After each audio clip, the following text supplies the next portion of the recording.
Seeing it's 6:02 p.m., I'd like to call the October 2nd regular meeting of the Kenai City Council to order. And if you are able, would you please rise and join me in the Pledge of Allegiance?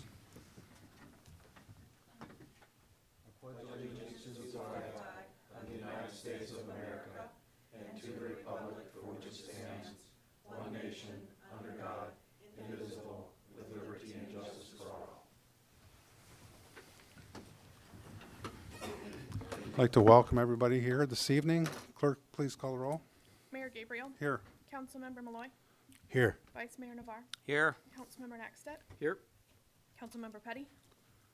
Here. Councilmember Glendenning. Here. Councilmember Peterkin. Here. Mayor Gabriel, you have quorum. Thank you.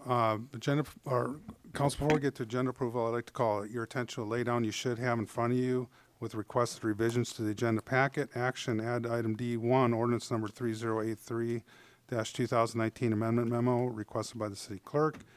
Add item D5, ordinance number 3088-2019 supplemental information provided by a member of the public requested by the city clerk. And add item J1, city manager's report letter to Board of Fish requested by the city manager. Pleasure, council. Councilmember Malloy. Thank you. Mayor Gabriel, move to approve the agenda with the requested revisions to the agenda and packet listed by the mayor and request unanimous consent. Second. It's been moved and seconded. Unanimous consent was requested. Is there any objection? Seeing none, the agenda is approved. Next, we have a consent agenda. Councilmember Naxton. I move for approval of the consent agenda, request unanimous consent. Second. Is there anybody from the general public that would like to speak to any item that is on the consent agenda, which is denoted with an asterisk next to it? Please come forward and give your name and address for the record, please.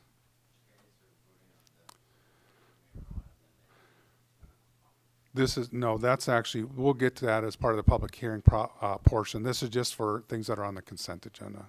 Very good. Anybody else might make a stab at the consent agenda? Seeing none, we'll bring it back to council. Unanimous consent was requested. Is there any objection? Seeing none, the consent agenda is approved. Under scheduled public comments, we have none. Is there anybody from the general public that would like to speak to the council on any item that is not on the agenda or the consent agenda? Seeing none, we'll move to item D1, public hearings, ordinance number 3083-2019 substitute. Amending Kenai Municipal Code 14.20.175 adult businesses to increase the buffer distances between adult businesses and sensitive uses from 500 feet to 1,000 feet and define sensitive uses. And this was sponsored by Councilmembers Petty and Nackstedt. There is a clerk's note at the September 4th meeting. This item was referred to Planning and Zoning Commission for a recommendation and to be scheduled for a second public hearing at the October 2nd meeting. A motion to enact as amended is on the floor. So with that, I'm going to open this up for public hearing. If there's anybody from the general public that would like to come and speak to this ordinance, you're welcome to come forward at this time. Seeing none, I'll close public testimony and we'll bring it to council. Is there any discussion from council? Councilmember Naxton. Well, I could move the amendment that's in our lay down here for this ordinance. That would probably be appropriate, Councilmember We'll Naxton. just kind of more housekeeping than anything. I move to amend the 18th whereas to insert in the first blank September 25th, 2019, and in the second blank the City Council enacted ordinance number 3083-2019 substitute. Second. Request unanimous consent. Is there any discussion on the amendment? Seeing none, unanimous consent was requested. Is there any objection to unanimous consent on the amendment? Seeing none, the amendment is approved. So now we have ordinance number 3083-2019 as amended before us. Discussion from council. We're just ready to go through with the vote. All right. Clerk, please call the roll. Mayor Gabriel. Yes. Councilmember Malloy. Yes. Vice Mayor Navarre. No. Councilmember Naxtet, Yes. Councilmember Petty, Yes. Councilmember Glendenning, Yes. Councilmember Peterkin. No. Motion passes. Council, we're now on item D2, ordinance number 3085-2019, increasing estimated revenues and appropriations in the Water and Sewer Fund for the purchase of well radius property described as Tract A, Alaska State Land Survey number 2013-49, filed under Plat 2017-8 for the city's public water system, sponsored by administration. Pleasure of council. Councilmember Naxton. I move to enact ordinance 3085-2019. Second. Is there anybody from the general public that would like to speak to ordinance number 3085-2019? Seeing none, we'll bring it back to council. Councilmember Glendenning. Yes, just information, clarification. I see on this property, according to this map, as page 44 is what I have in my packet, off of Shotgun Drive, there are two little branch roads. I believe one goes to the stock car track and the other goes to the gun range. And those easements or right-of-ways are accounted for in this property acquisition. Is that true? Mr. Ostrander. Thank you, Mayor Gabriel. Councilmember Glendenning. Yes, they are. The one that goes to the east is covered under ADL 51055, and the other one is covered as well, as I believe, although I don't have that information directly in front of me. But it's my understanding that both of those right-of-ways are covered.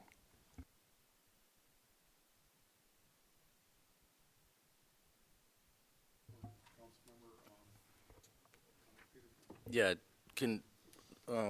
is it all right if the city manager just gives me like the quick 10,000-foot view of this, like what's going on here? Because, bring me up. Thank you, Mayor Gabriel. Councilmember Peterkin. So this is something that we've actually been pursuing for approximately 4 years, and it's just good practice for us to secure the property surrounding our well houses to make sure that we protect those assets for the city. So like I said, this is something that was identified 4 or 5 years ago as a property that we wanted acquired to provide that buffer around the wells that provide the majority of the water for the residents of the city. Again, it's taken about 4 or 5 years to go through the state process, but we now have the appraisal.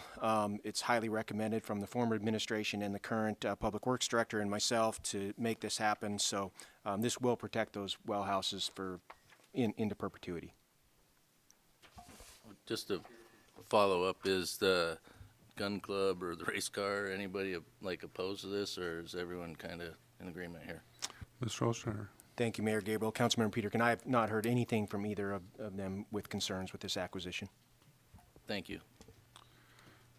Is there any other discussion on ordinance number 3085-2019? Seeing none, clerk, please call the roll. Councilmember Malloy, Yes. Vice Mayor Navarre, Yes. Councilmember Naxtet, Yes. Councilmember Petty, Yes. Councilmember Glendenning, Yes. Councilmember Peterkin, Yes. Mayor Gabriel. Yes. Motion passes. Thank you, Madam Clerk. We're now on item D3, ordinance number 3086-2019, accepting and appropriating a grant from the Rasmussen Foundation and accepting and appropriating private donations in the Senior Center Capital Improvement Fund for the purchase of new flooring for the dining room and administration offices of the Kenai Senior Center, sponsored by administration. Pleasure of council. Councilmember Malloy. Thank you, Mayor Gabriel. Move to enact ordinance number 3086-2019. Second. Is there anybody from the general public that would like to speak to ordinance number 3086-2019? Seeing none, we'll bring it back to council. Councilmember Naxton. I just would like to thank publicly the Rasmussen Foundation for their generous contribution of $22,500 for our flooring at the senior center. Thank you. Any other discussion from Councilmember Malloy? Yes, I'd like to concur with my colleague and also note that in a later ordinance will be addressing their donation allowed us to have some additional funding for the fire department kitchen remodel project. Thank you. Any other discussion? I'd also like to echo the sentiments of my fellow colleagues up here and thank the Rasmussen Foundation for their generosity and also the work that they do statewide. It's not just the city of Kenai that benefits from their philanthropy. Any other discussion? Mr. Ostrander? Thank you, Mayor Gabriel. I just wanted to point out to the council, there also is a purchase order in excess of $15,000 in the packet here for the actual flooring itself for just slightly north of $34,000. So that's already in the works. Any other discussion, questions from council? Seeing none, clerk, please call the roll. Vice Mayor Navarre, Yes. Councilmember Naxtat, Yes. Councilmember Petty, Yes. Councilmember Glendenning, Yes. Councilmember Peterkin, Yes. Mayor Gabriel, Yes. Councilmember Malloy. Yes. Motion passes. Thank you, Madam Clerk. We're now on ordinance number 3087-2019, authorizing a budget transfer. Oh, that's the one in the Senior Center Capital Improvement Fund, increasing estimated revenues and appropriations in the Public Safety Improvement Capital Project Fund to provide supplemental funding for the Fire Department kitchen remodel project, sponsored by administration. Pleasure, council. Councilmember Naxtat. I move to enact ordinance 3087, 2019. Second. Is there anybody from the general public that would like to speak to ordinance number 3087-2019? Seeing none, we'll bring it back to council. Comments from council? Councilmember Glendenning. Yes, this is just a process question I have for administration. Could we get a roadmap or a guide as to how the funds came from one project to this project? Just so we have it on the record. I'm firmly in favor of all of this, but if we could just have a recap of how we did this. Mr. Ostrander. Thank you, Mayor Gabriel, Councilmember Glendenning. I'll give it a shot, and if I don't answer it's sufficiently enough, Mr. Eubank can fill it in. But so in the 2020 budget, there was $34,500 that was appropriated by the council for the capital project fund for this new flooring at the senior facility. Since then, we've received the $22,500 from Rasmussen plus $3,500 in additional donations to the senior center. So that money will go and supplant those funds, or a large portion of those funds that were appropriated in the 2020 budget. 15,000 of that then is going to be put into the capital fund to allow for the improvements at the fire station to be completed because of the asbestos that we ran into. So there's still a significant portion that's remaining in that capital project fund at the senior center, but those funds that are unutilized will likely just go directly back into the general fund. Thank you. Is there any other discussion on ordinance number 3087-2019? Seeing none, clerk, please call the roll. Councilmember Naxtat, Yes. Councilmember Petty, Yes. Councilmember Glendenning, Yes. Councilmember Peterkin, Yes. Mayor Gabriel, Yes. Councilmember Malloy, Yes. Vice Mayor Navarre. Yes. Motion passes. Thank you. We now are on item D5, ordinance number 3088-2019, amending Kenai Municipal Code, section 14.20.330, standards for commercial marijuana establishments to incorporate limitations on hours of operation for retail marijuana establishments, sponsored by administration. Pleasure, council. Councilmember Malloy. Thank you, Mayor Gabriel. Move to enact ordinance number 3088-2019. Second.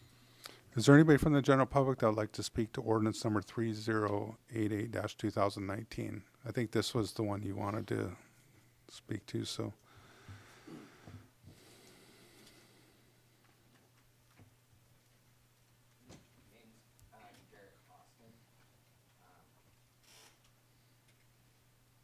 Grew up here on McKenna, graduated from high school, spent some time in the service. I was a firefighter, I was an EMT, I've been a security guard.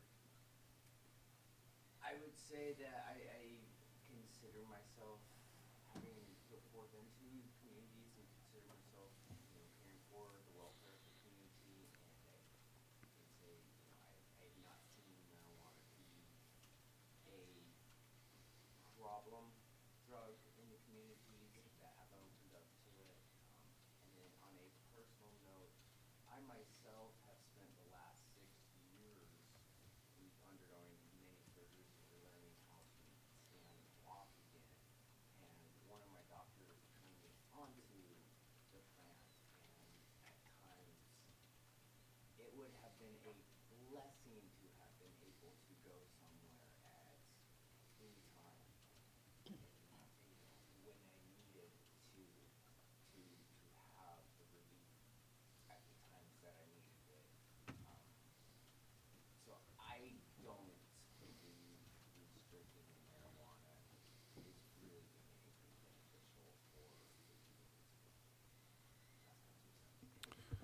Well, first of all, do you mind taking questions if anybody has? First of all, thank you for your service. So just so you're clear, you're in favor of not enacting or restricting hours of operation. Is this ordinance? Okay, very good. Any questions? Was it Mr. Anderson? Was it? Austin, sorry. Councilmember Nexon. Yeah, just so I'm clear, would you, on occasion, need to go at 3 or 4 o'clock in the morning to get the product? Is that something that you would normally do, or occasionally? Not that I would normally do that at those times of hours, but there have been times that if it had been available, I would gladly have had somebody take me to or get some, because I've literally lived four hip surgeries, back surgery, sometimes it literally feel like the actual hand of God lifting your hand, your spine out, and that's at 3 o'clock in the morning. It's at 3 o'clock in the morning. There's no control over that.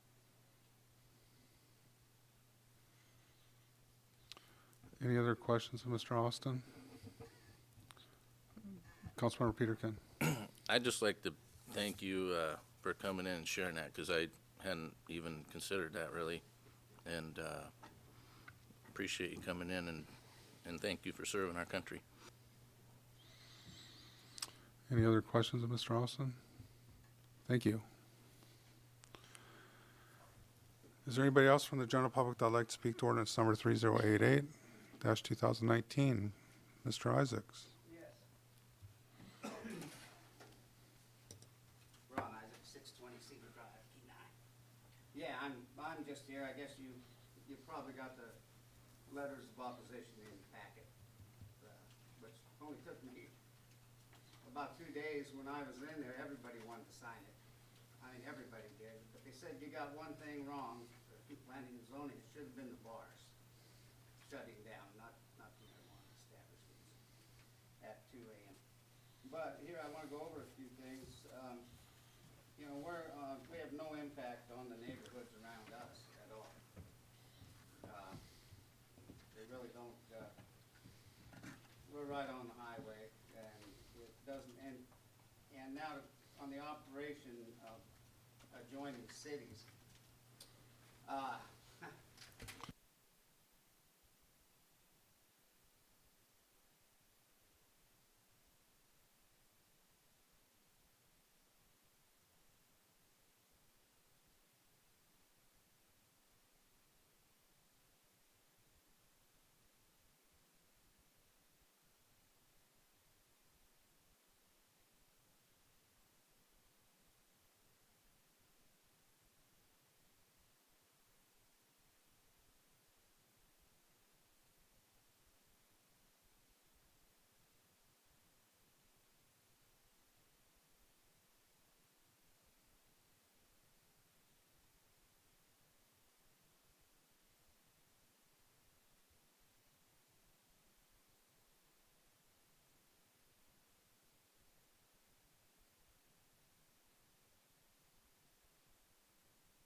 Thank you. I guess I guess my question would be, is, would you have it appeared to me with the testimony, obviously, there were quite a few people that included comments, in opposition, but the opposition seemed to be more regarding not being the same as the hours of liquor stores. So would you find objection to closing the same time they do, from 5 to 8, if this was I don't know how this is gonna go, but just your opinion on that. My opinion is, yeah, the same hours as the bars and liquor stores. You know, I think that's fair and equal. Okay. Is there any question of Mr. Isaacs? Councilmember Naxton? Yeah, just for some clarification, just in reading my packet, it appeared that in the planning, before planning and zoning met, that the cannabis stores had been called and that there was no objection to reducing the hours. But you came and you spoke against it. Can you kind of clarify what happened there? Yes, there was some second thoughts on that. All of a sudden, we started thinking, well, wait a minute. You know, summertime comes along, we want to stay open later, then we can't. Most of the year, I bet you, most of the year, well, my wife was there past 2 the other night. People just kept coming. But most of the year, no, we'll probably be out of there by then. But when it comes summertime, and when I put this up, I had quite a few people say this last summer during fishing season and dip netting, they come by, but we were closed. But, you know, we didn't have the personnel, we were just getting started. And come this next year, we're starting another business right now too, along with this. We hope to be set up to it. We hire more personnel and have an all-night shift there until just basically, it's just gonna be through fishing season most of the time, but it still will be fair and equal with the bars. Thank you. Councilmember Glendenning? Yes, there's a difference between what you do and the bars, right? A big difference, yes. They sell by the drink or by the portion. You do not. No, we To be consumed on site. no, absolutely not. We don't, with us, there's nothing consumed on site. And with the bars, everything is consumed on site. Everything's consumed on site. Big difference. Yes, and there's quite a big difference. We don't have any arguing, fighting, or anything in our establishment. It's just they come, they buy what they want, and they leave. Simple as that. Not a problem. So to be clear, it's apples and oranges. You can't compare what you do to what a bar does. That's exactly right. No. Okay, I We just- can't. We're both in business, but ours is, I guess, a little calmer business, you might say. Wait. Calmer. Our business is. In my younger day, I spent quite a few days in the bars. I know how that can go. Any other questions of Mr. Isaac? Councilmember Naxton? Since you mentioned that, I just kind of wanted to point out where your store is where Larry's Club used to be for decades, Yes, which was a yes. bar, and Yes. and pretty active. It was. I spent a few hours there. Met my wife there. Well, there you go. She was a restaurant. This thing full circle then, huh, I guess? Yeah, pretty much full circle. Councilmember Glendenning? Yeah, just to perhaps extend my thoughts a little bit, how we got to the 2 o'clock hour. There was an establishment up, am I calling it right? Kenai River Cannabis? It's up where the Metal Magic used to be? Yes. Okay. They agreed at one time to a 2 o'clock stipulation on their conditional use permit. There were residents from the neighborhood, both sides of the highway, that said they didn't think that business would how can I say this? if it was open past 2 o'clock, would add noise, traffic congestion to their area. And because of their comments, as I understand it, planning and zoning put the stipulation of 2 o'clock on there. Then came the thought that, well, we're the only ones limited to 2 o'clock. Everyone else has grander opportunities. So planning and zoning rescinded their 2 o'clock stipulation with the suggestion that everybody be limited to 2 o'clock. In other words, we will treat everybody the same. The argument to take the 2 o'clock hour off was so everybody could be treated the same, but then they also recommended that if everyone's going to be treated the same, it should be the 2 o'clock hour. That's my understanding of it. Yes, I know, he put down 2 o'clock, I guess. He lives in Sterling. He does not, actually, he drives.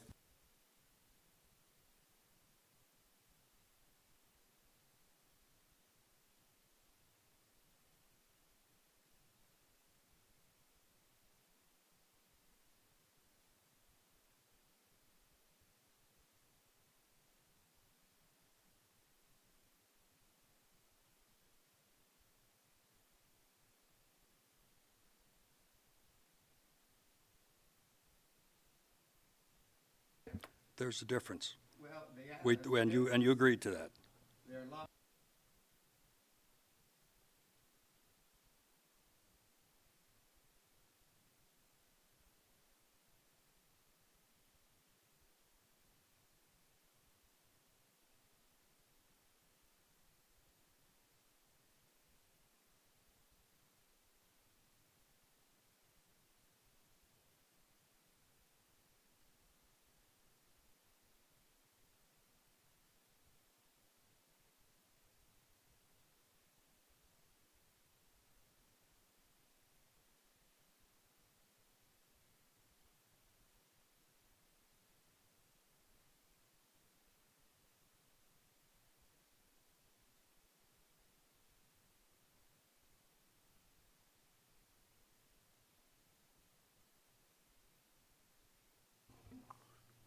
Councilmember Naxton. Mr. Glenn Denning brought up where there was one written objection, but there was no indication where it was, so I guess we know now, because it wasn't in there. I had no way to know. There's 4 existing cannabis stores, and they're all along the highway. And we know where yours is and what used to be there. Right. And you've been here a long time, too. Since we're talking about it, that particular store, and really I don't think about it as Metal Magic because it used to be several other things, and I think it was a convenience store that could have been open 24 hours a day. I think there might have been a gas station there, but help me with that. So basically traffic could be coming and going there 24 hours before. Yes. Is that okay? Yes, yeah. Yeah, it didn't add much to it.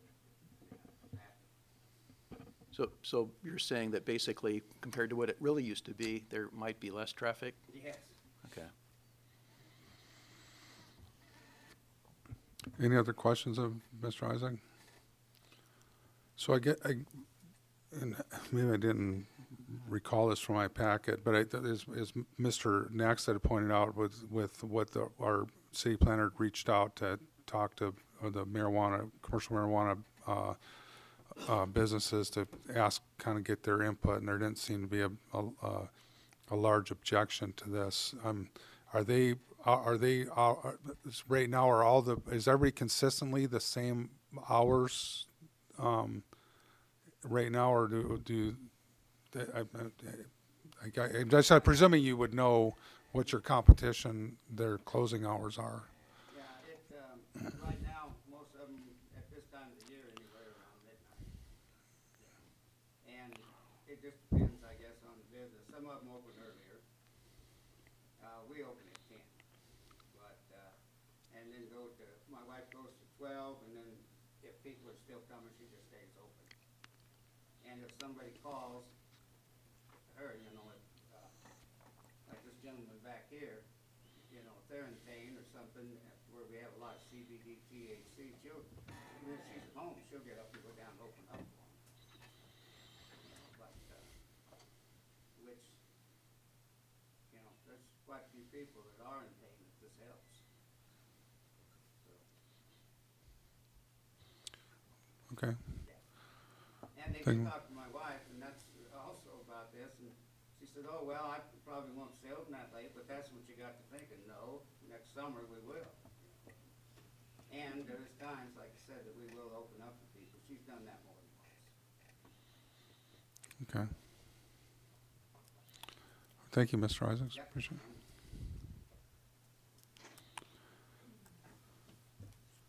Is there anybody else from the general public that'd like to speak to ordinance number 3088-2019?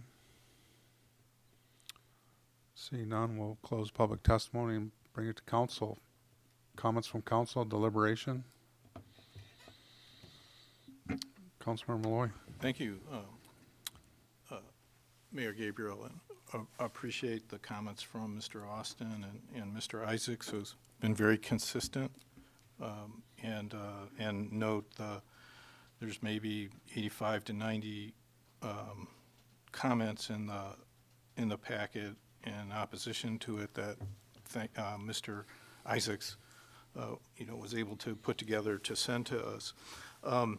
So following up on Councilmember Glendenning's comments, yes, the origin of this was one retail store had a hours of operation limitation that no other retail stores had. And so when there was an application to remove that restriction from the conditional use permit, the individual near that store also complained, and her complaint is in the packet. That was Ms. Wheelis, and a lot of that did have to do with traffic, especially headlights coming in and out of the business, 2 and 3 in the morning into her residence.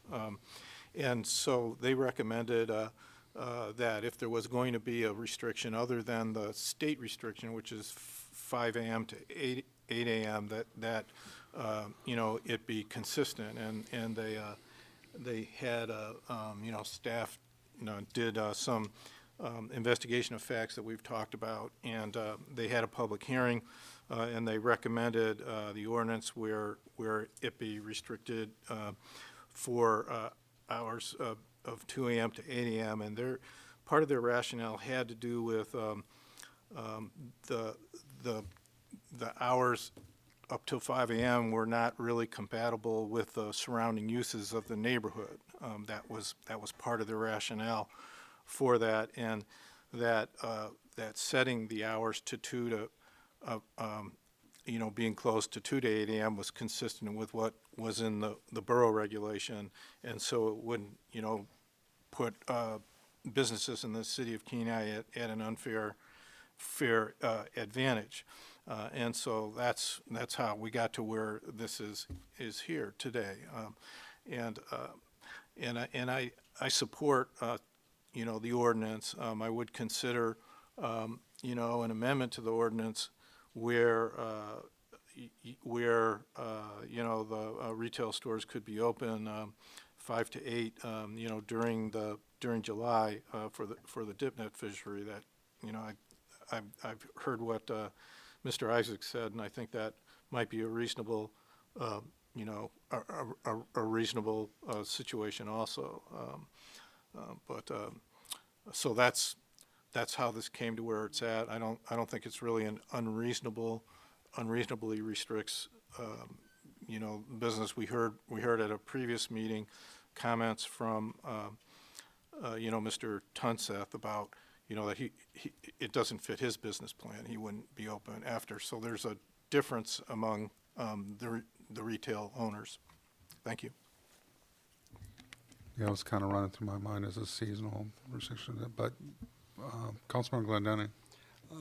Yeah, just to follow up on that, the other people in their permit application, I'm thinking of the Red Run people, stated that they would not be open past 10 o'clock. That was their business plan. With their new application, which is under review, they still reiterated 10 o'clock. The East Rip people said that late hours were not in their business plan. The borough had a task force that discussed all of the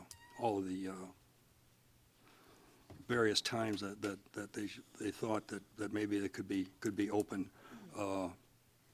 The state has their baseline stipulations. What the task force settled on, first they were going to do midnight, and they said, no, that's too restrictive. They thought 2 o'clock in the morning.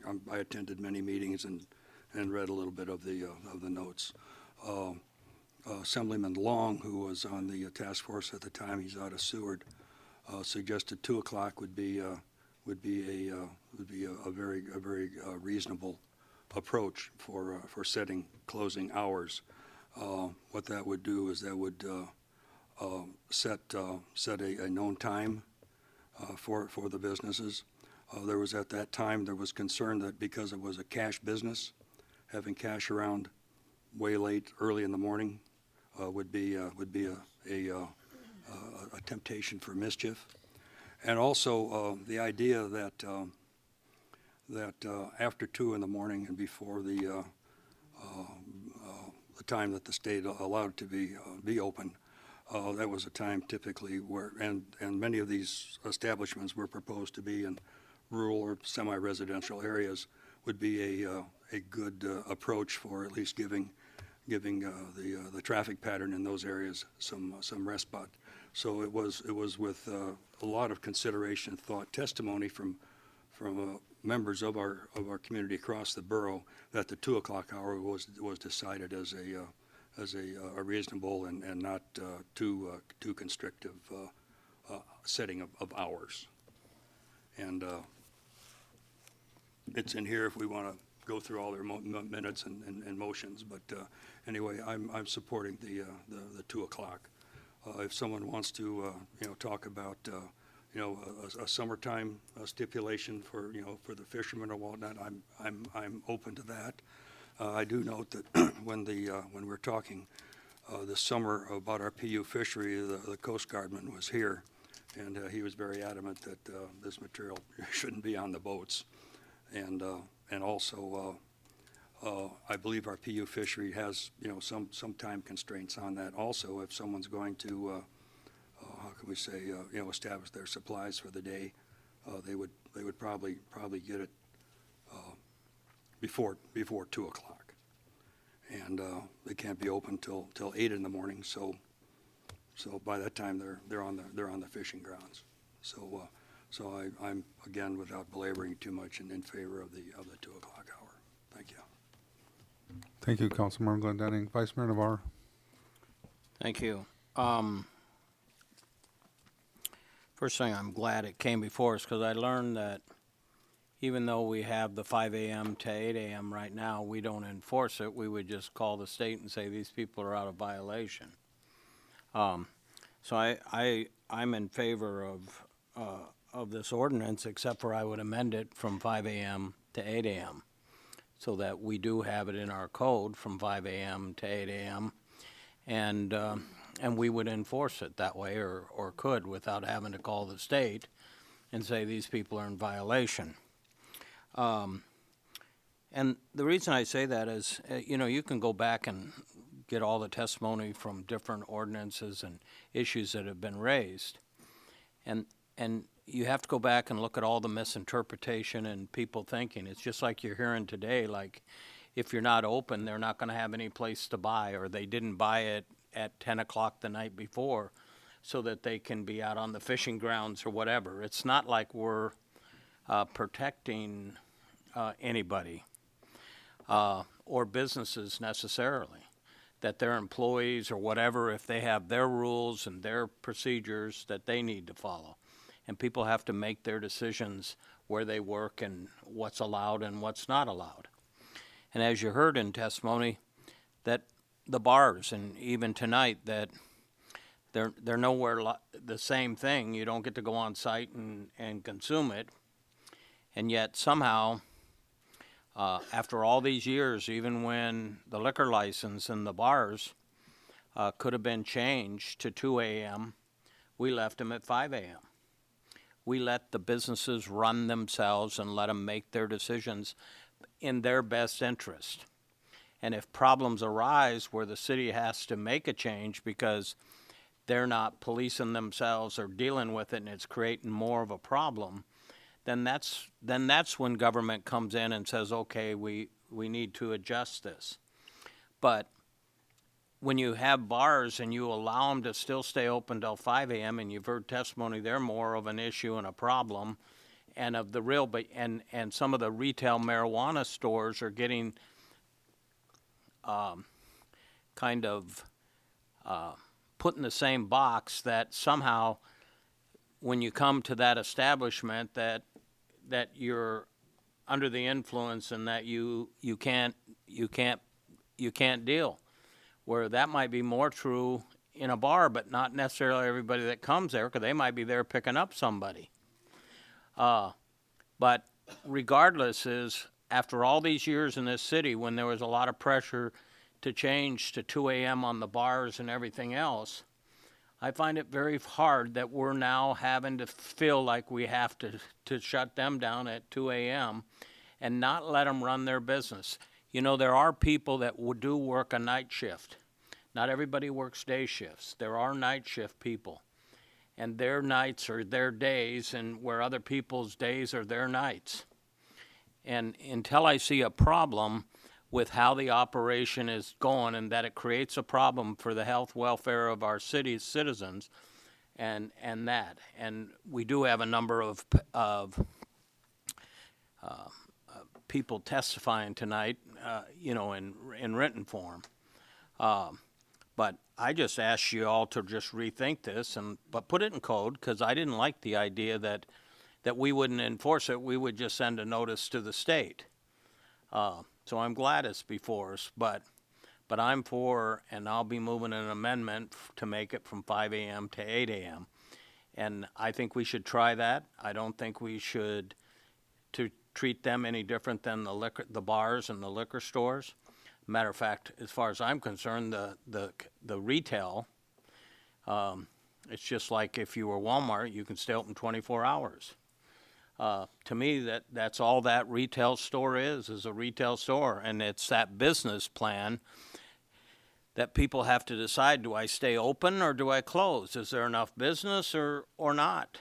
What drives your hours of operation, but not government telling. And I believe the marijuana board, they just got into it like they're regulating a thing, but it's not like they're allowing the consumption on site and where that's at. But I will go along with the 5 a.m. to 8 a.m. because that's the state law, and we can't be less restrictive as I understand it. So, but I would ask that you rethink and not put our city in a position where we didn't do it for liquor stores after all these years and all this pressure of where things could be. We allowed them to regulate themselves and manage themselves under the rules that they can be governed by. So, thank you. Councilmember Naxton. I don't have a strong opinion one way or the other, but when I read our packet, and I didn't pull up the business plans of other cannabis stores and that kind of stuff and go into that kind of detail, but I read what we've got here, and I read what our planning and zoning discussed, and I hear what the public is saying, and there's one letter in opposition, which I think was the start of this. And in reviewing the Planning and Zoning Commission, Mr. Malloy was there, and he imparted some information. But in reading the findings, there really aren't any. It's really helpful when you're starting, if you're going to have an ordinance or move forward with an ordinance, that there be findings. And there was general discussion regarding, well, somebody might want to drive from Soldotna. That was one of them, and there was something else very similar to that, but it really wasn't pertinent or pertaining to the complaint or the headlights or anything like that, which I also heard. And I'm thinking, headlights, well, We've certainly heard that if you've ever been through planning and zoning, that's a planning and zoning function. If there's an issue with headlights, a fence could be installed, and conditional use permits come up annually, and they can put additional restrictions on if that's a problem they didn't realize. We need some headlights, some kind of a screen, for example.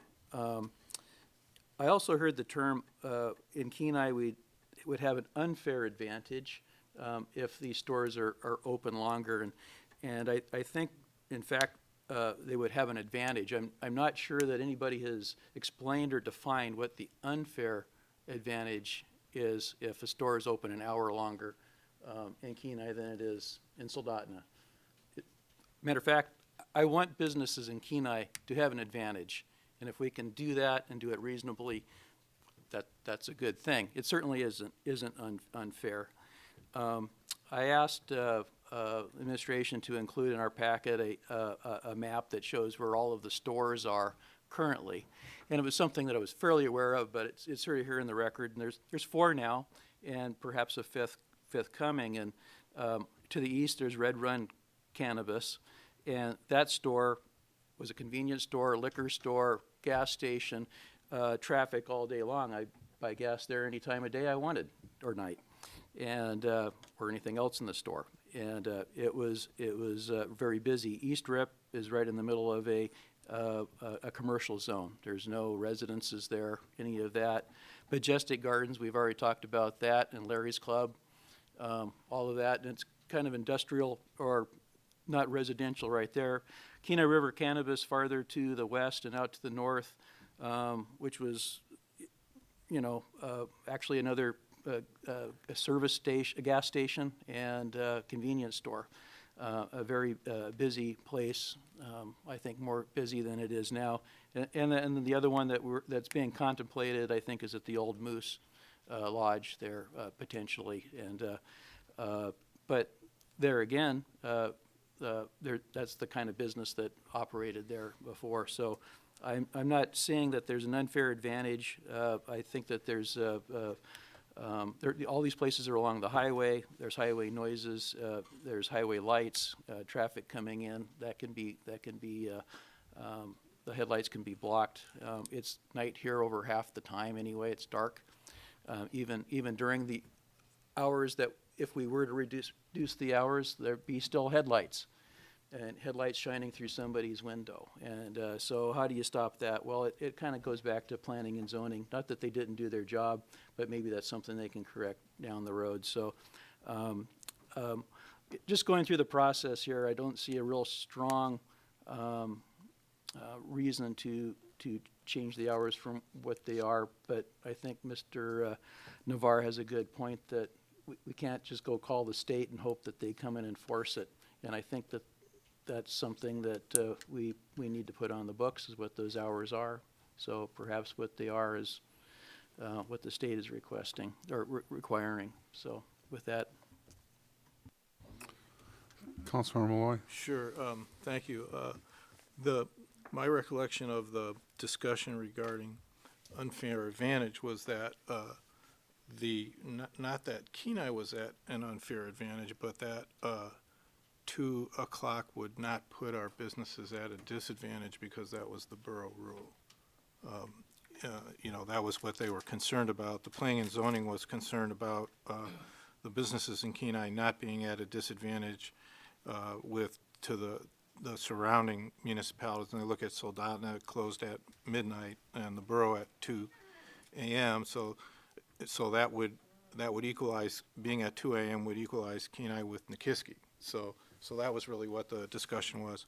They did make findings. The findings are in the resolution. They had to do primarily with, ensuring that businesses are compatible with the surrounding uses of the area, and their neighborhood use, like I was talking about. I hear what Council Vice Mayor Navarre says, and that makes a certain amount of sense to me also. And this is a good discussion that we're having. I think I would like to move forward by putting my amendment on the table and seeing if it has support, and then and then we could move on from there. The amendment that I would propose, and this would be on page 53, this is on little I, page 53, we would, after the third line, put a comma, and say, except for the month of July, would be my motion. So it would be to move to amend little I, so it would say, no retail marijuana store may conduct business on or allow any customer or consumer to access the licensed premises between the hours of 2 a.m. and 8 a.m. daily, except during the month of July. All right, I think that would be little j. Little j, I'm sorry. Yeah, it's Having difficult. trouble Yeah, I reading think that it's because it's small underlined. print. It's- Little- No, little it's j, because thank it's you. underlined. It's hard to Yeah. read there. Is there a second to the amendment? I would second it, and we have Okay. discussion, right? Very good, yes. So now it's on the floor. Any discussion on the amendment? So, obviously the amendment would allow 5 to a.m. during the month of July, which would be consistent with the dip net fishery and visitors in July. Any other discussion? Councilmember Glendenny? Yeah, I would be inclined to agree with the sentiment for our summer visitors. All the testimony from the other businesses indicated that they were closing at 10 midnight or whatever, but yet with this amendment, they might want to spike up for that point in time and perhaps take advantage of the increased potential traffic. So with that understanding, I would be in favor of this. I would just add one more thing. The marijuana subject is evolving, and our understanding of it is evolving. And the way it stands now, the marijuana is a classified material by the FDA, and it's more severely regulated than, say, cocaine. And until and when that is relieved, we will continue to have these discussions. But our state and our area supports the plan that we have now for retail and allowing for manufacturing, et cetera, with stipulations and restrictions. And without putting too fine a point on it, what I would like to see is perhaps passing this amendment, allowing the July exception, and then ask that the Cannabis Chamber of Commerce get together and perhaps have ideas on how we could approach as a city the marijuana establishments and businesses that we have in our community. Thank you. Vice Mayor Navarro? Yeah, I'll be speaking against this. It would have been better to see where things are at by first doing an all-encompassing the 5 a.m. to see, and then if you scaled it back to 1 month or two. I find it a little surprising that you just say July is the only month, and because of the dip net fishery, and that is the only month that would have some type of catering. Again, you're trying to manage based on some type of idea that now the dip net fishery is something that you have to manage for the issue. So I certainly might be inclined to support this if I first knew where the body was on the 5 a.m. to 8 a.m. amendment that I also stated, but it's kind of a little cumbersome, and I'm not going to put the clerk through it to try to do an amendment to the amendment to have that vote first, since you did jump in with this one. But at this time, I suppose if this one failed and the other motion failed later, I might be inclined to go June and July and August or something to see if there's a window that the council might, if I down, because I still believe the 1 month of July is just too defining also, so I won't be supporting this amendment. Thank you.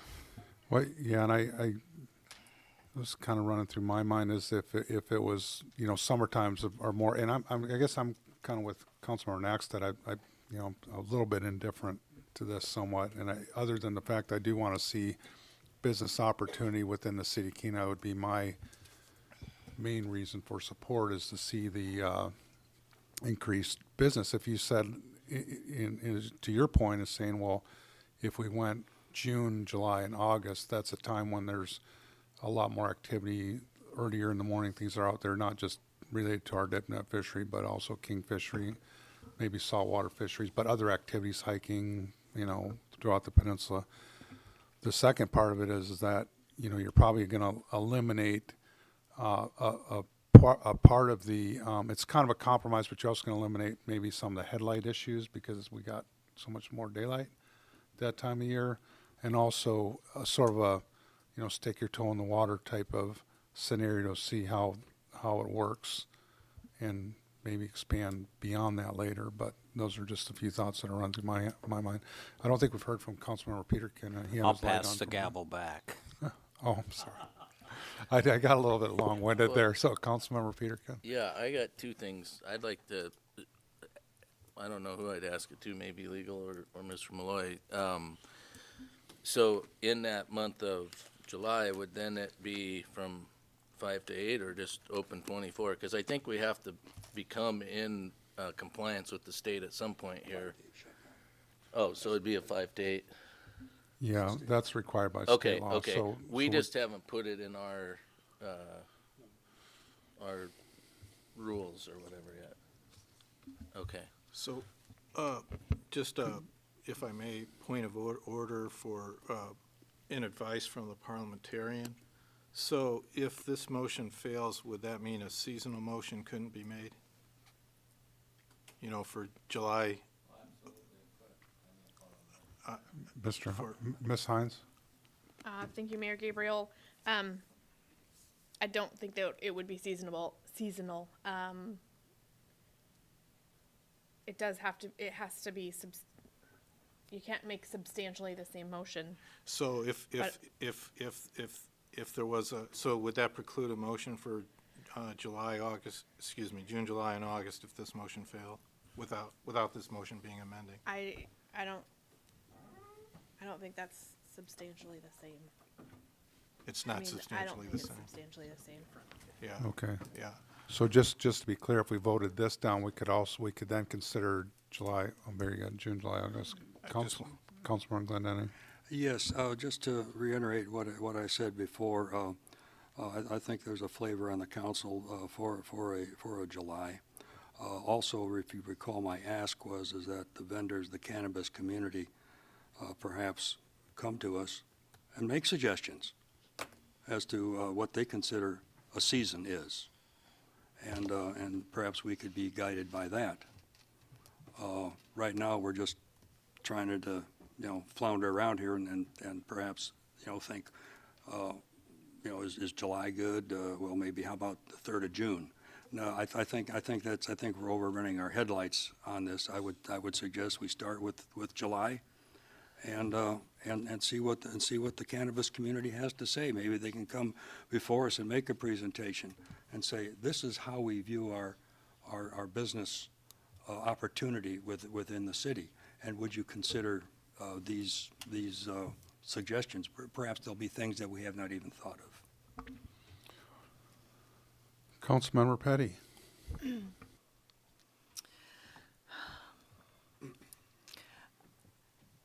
It's my opinion that if you feel like that it's inappropriate for 11 months out of the year, I think it's incongruent to say, we're just going to do it for 1 month.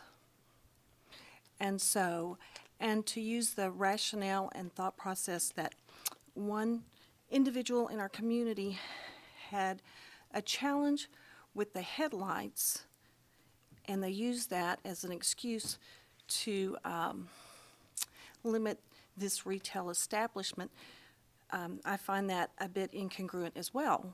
because when the businesses were operated as 7-Elevens or gas stations, there were lights, and we did not hear that complaint. And the current retail establishment for cannabis has shown that their clientele come and go with responsibility and has not had issues with the law enforcement. And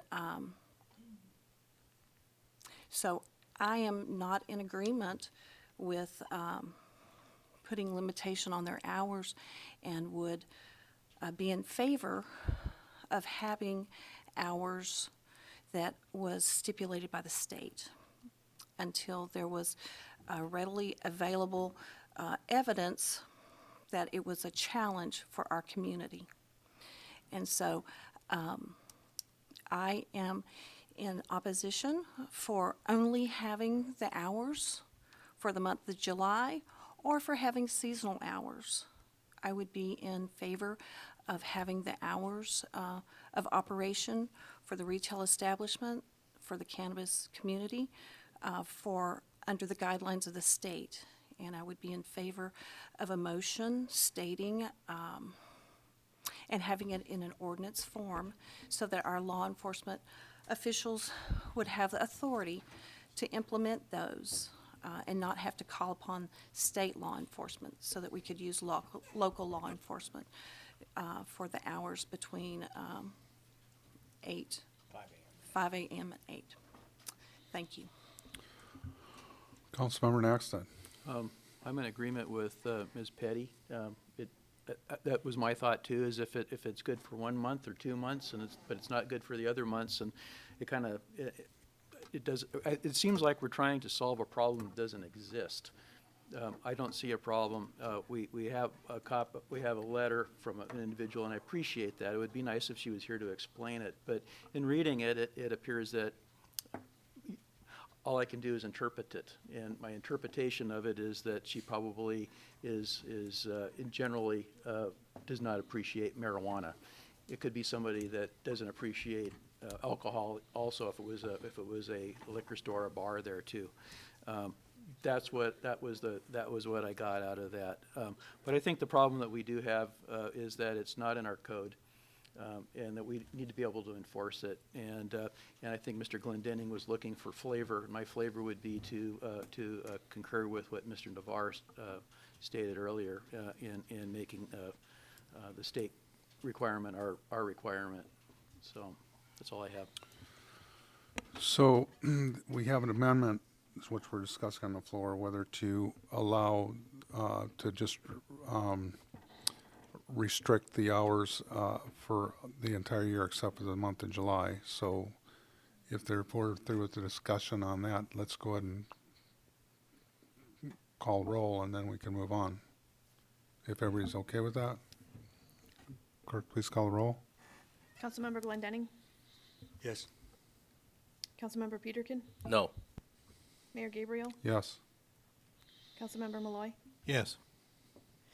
Vice Mayor Navarre? No. Councilmember Naxtet? No? Councilmember Petty? No. Motion fails. Okay, so Vice Mayor Navarre. Yes, I would make an amendment to, on the little j, change from 2 a.m. to 5 a.m. And certainly if the clerk, I don't think the one whereas where it references the 2 a.m. needs to be adjusted. So I don't believe there's any other place, but I certainly would amend my motion if either the clerk or the attorney feels that there's another item that needs to be addressed to handle that amendment. But otherwise, that would be my amendment as it stands. Councilmember Petty. I'll second it. So we've got a new amendment on the floor, essentially aligning with state law for hours of operation with closure between 5 a.m. and 8 a.m. Councilmember Malloy. I support the amendment. Any other discussion? Clerk, please call the roll. Mayor- Oh, I'm Mayor sorry. Gabriel, sorry. If I may, Mr. I just, Bloom. thank you. I just want to make sure council's clear that I've just heard some comments about our law enforcement enforcing this. This is part of our planning and zoning code, that it would be administratively enforced through our code compliance officer. And our law enforcement wouldn't necessarily be involved. It's not a criminal offense. It would be something where we would pursue compliance first, and if compliance wasn't obtained, then we would move to cite and fine, and then we could go to court and get an injunction. But it's not something criminal that our law enforcement will be enforcing. Just out of curiosity, Mr. Bloom, does that align with the same of how we treat liquor stores and bars? Thank you, Mayor Gabriel. We don't regulate liquor stores and bars in the city. We leave that up to the state for the most part. We will enforce state criminal laws, but we won't enforce state administrative laws. These hours of operation would be handled administratively, I believe, by the state, where the remedy at the state might be, citing and fining, but also would be revocation of the license to sell. Thank you for that. Councilmember Malloy. And so, I agree with Vice Mayor Navarre. We should have this in code, so we have code enforcement. So I appreciate the city attorney's comments, and I support Vice Mayor Navarre's amendment. Any other discussion on the amendment? Seeing none, clerk, please call the roll. Councilmember Peterkin, Yes. Mayor Gabriel, Yes. Councilmember Malloy, Yes. Vice Mayor Navarre, Yes. Councilmember Naxtat, Yes. Councilmember Petty, Yes. Councilmember Glendenning. Yes. Motion passes. Thank you, Madam Clerk. We're now on item F1. We now need to adopt it as amended. Oh, I'm sorry. We're now on ordinance number 30. I think we're this close. Or that's ordinance number 308. I jumped ahead of myself. 3088-2019 is amended. Any discussion on that? Seeing none, clerk, please call the roll. Mayor Gabriel, Yes. Councilmember Malloy, Yes. Vice Mayor Navarre, Yes. Councilmember Naxtat, Yes. Councilmember Petty, Yes. Councilmember Glendenning, Yes. Councilmember Peterkin. Yes. Motion passes. Thank you. We are now on item F1, ordinance number 3072-2019, substitute, renaming, repealing, and reenacting Kenai Municipal Code, Title 22, General Fund Lands, renaming Title 21, City Airport and Airport Lands, and repealing Kenai Municipal Code, Chapter 21.15, Lease and Sale of Airport Lands outside of the Airport Reserve, to encourage responsible growth and development to support a thriving business, residential, recreational, and cultural community through responsible land policies and practices. Sponsored by administration. There's a clerk's note at the September 4th meeting. This item was postponed to this meeting. A motion to enact is on the floor. Pleasure of council. Councilmember Malloy. Thank you, Mayor Gabriel. This is, I feel like we have a really good product here through a long process. I have two amendments to offer after discussion. I think I want to commend the administration on the process that they went through to bring us, to put together the city-owned lands package. Went to a lot of commissions and committees, 2 work sessions with council, especially the last work session was really valuable. And again, I want to express my appreciation for the hard work that the city attorney, city manager, and especially the city attorney did to bring us to fold into the substitute ordinance a lot of the comments of the council members, and so it made the process of doing this really huge. I always talk about legislation being a sausage. This was a really big one, and really important for the city to be a really good product, I believe. Thank you. Thank you, Councilmember Malloy. Further comments, deliberation from council? Vice Mayor Navarro. Just real quick, I too want to thank all the work that everybody's put into this, and I think in some cases there's been some compromises. When we enact this, we're better than where we were. It doesn't mean we're perfect, and there won't be adjustments to this as issues come up, and we adjust how they happen, but we're in a much better place, and I'd just soon get these on the books. I heard testimony, there might be people ready to move on certain things, and those will be the first test of some of this, and if we have to refine a few points, I'll be more than happy, as long as I'm up here, to entertain those concerns and to have them discussed, but otherwise, I think both the administration and the Airport Commission and the whole works has done a good job, and I'm ready to move on this tonight. Thank you. Councilmember Glendenning. Yes, I too am ready to move on this tonight. My concerns or comments, questions are mainly process-driven. And I notice here on page 222, there's a statement here, it's in the sectional analysis. It says, trailing this ordinance is the city administration's land management plan, which will identify parcels for sale, lease, among other information, and revisions in the Harbor Code addressing land sales and leases.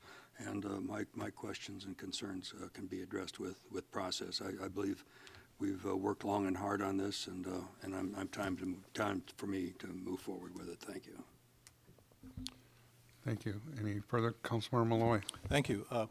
So I have two amendments I want to discuss, and this is on page 297 of the packet. 297. It's the very last document in this whole item. And one has to do with the intent section, and one has to do with the application review section, and it's kind of goes along with my theme of consistency. In the first one is that I would move to amend KMC 2205010 authority and intent, paragraph C. This is on page 33 of the ordinance. Substitute to add the phrase and the retention or acquisition of land needed or that may be needed for a public purpose.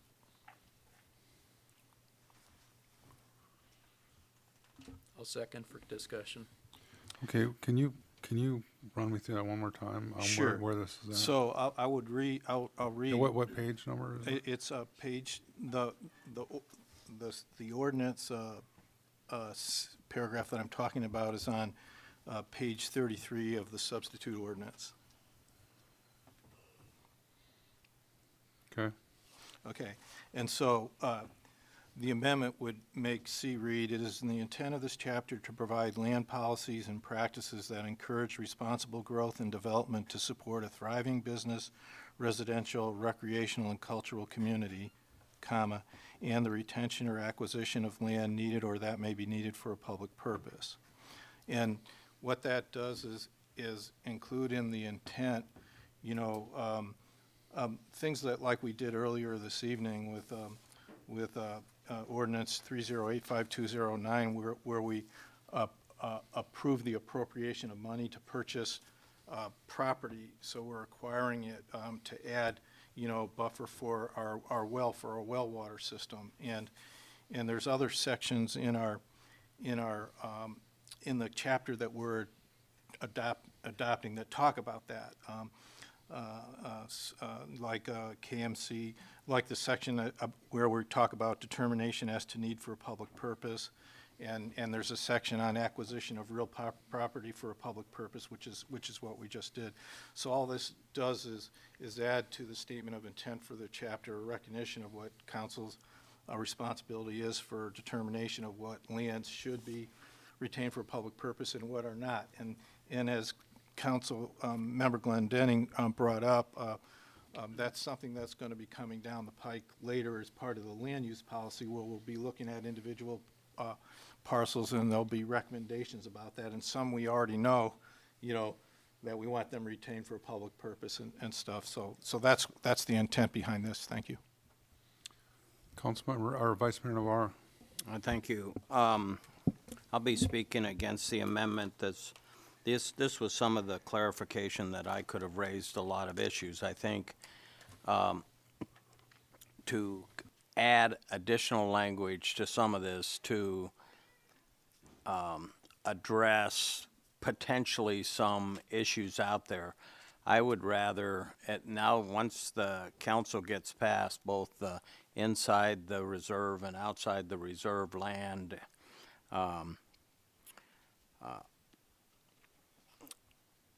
ordinances dealing with city-owned lands, then we can start addressing, it's just like in the next amendment, I know he hasn't got there, but it deals with the comprehensive plan. We already have the rules and regulations overseeing the comprehensive plan. To reiterate them and try to put them in and then use it as a defense for or against a parcel of land, I'm not interested in getting that debate at tonight's thing. I think this is a very good working document that can be interpreted clearly just the way it is, and not confuse the issue going forward with certain politics involved in certain land acquisitions or sales or no sale. So I won't be supporting this amendment at this time. I believe there's enough language there for both sides to address an issue in the future on parcels of land. Thank you. Any further discussion on the amendment? Councilmember Glendening. Yes, I concur with Councilor Navarro to this extent, is that we're putting too fine a point on something that doesn't need a fine point because it will be revealed in the practices and policies section that is to follow. I think what we have here is the intent of the chapter provides the land policies, which is responsible growth, et cetera, which is reminiscent of that which we find in the comprehensive plan already. So for that reason, I will not be supporting this amendment. Thank you. Councilmember Knoxted. I don't believe I'll be supporting it all either. I do appreciate Mr. Malloy's work on this and his thought. But the paragraph is written, if you look at it from the 30,000-foot level, is kind of what it is. It's the intent of this chapter, practices to encourage responsible growth, develop, support, blah, blah, those kind of things. And then there's a comma and it goes into specifics. And if we wanted to, we could keep amending this, actually, another comma and some more specifics that are intended on other things. And I'm not sure that it actually adds to the intent of the paragraph. So I will not be in support of the amendment. Any other discussion on the amendment? Seeing none, clerk, please call the roll. Councilmember Malloy, Yes. Vice Mayor Navarro, No. Councilmember Knoxtet, No? Councilmember Petty, No. Councilmember Glendening, No. Councilmember Peterkin, No. Mayor Gabriel. No. Motion fails. Councilmember Malloy. Thank you. I have one other motion to make. This would be a move to amend KMC 22-05040 lease application review, paragraph A, and this is at page 35 of the ordinance substitute, to add some words. And so it would be to amend it from to application shall be reviewed by city staff for application completeness and conformance with the intent of this chapter, city ordinances, and for substantial conformance with the city's comprehensive plan.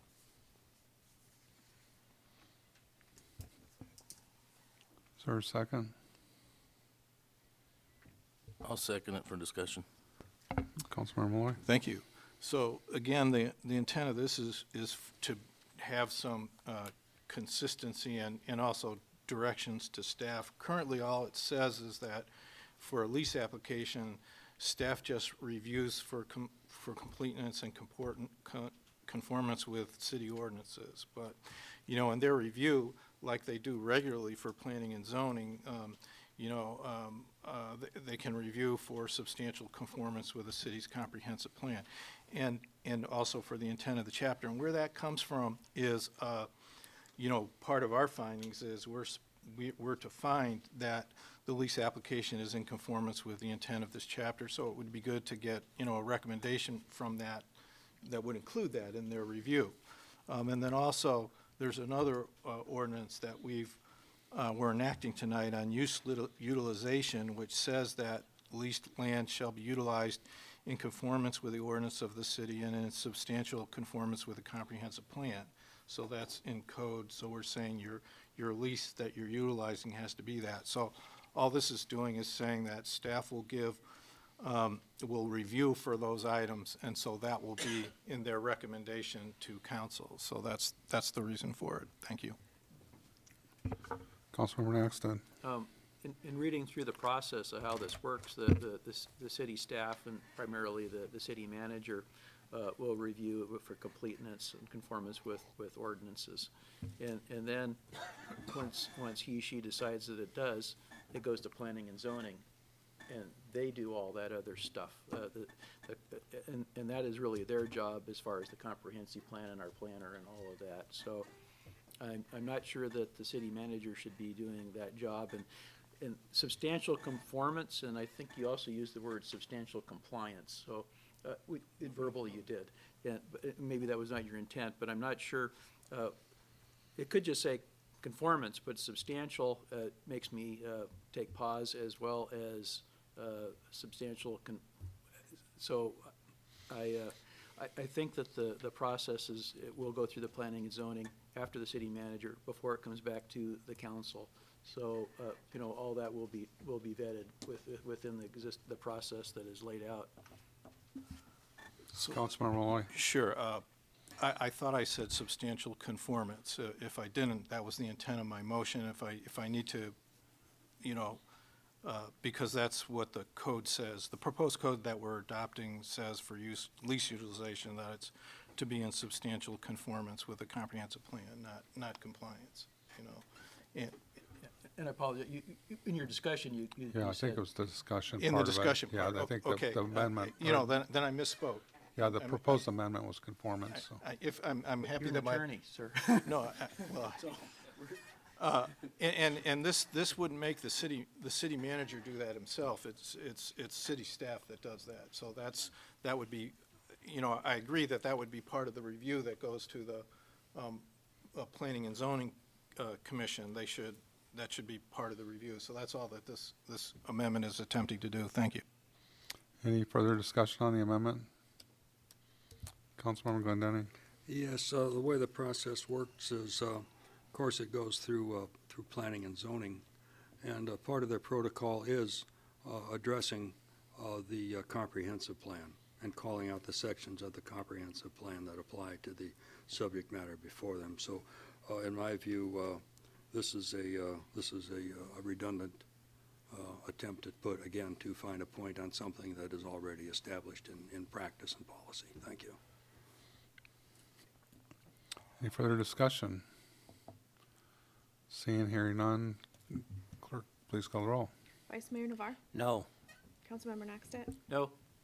Councilmember Petty, No. Councilmember Glendenning, No? Councilmember Peterkin, No. Mayor Gabriel, No. Councilmember Malloy. Yes. Motion fails. Is there any further discussion on ordinance number 3072-2019 substitute? I think we're getting ready to vote on this. Just wanted to also echo some of the comments made by the body up here that appreciate the work that administration's done and his staff. It's an excellent work product. I think it's something that's, was overdue for the city for quite some times, but I think it's definitely going to streamline the process that people experience when they come to the city and want to purchase property or lease property.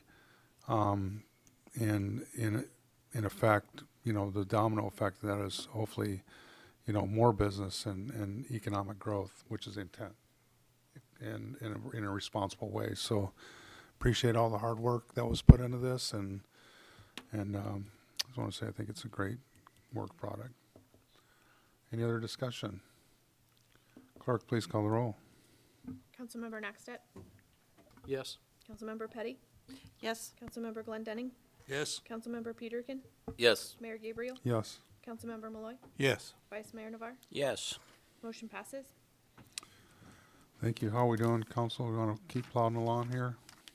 Are we good with that? Okay.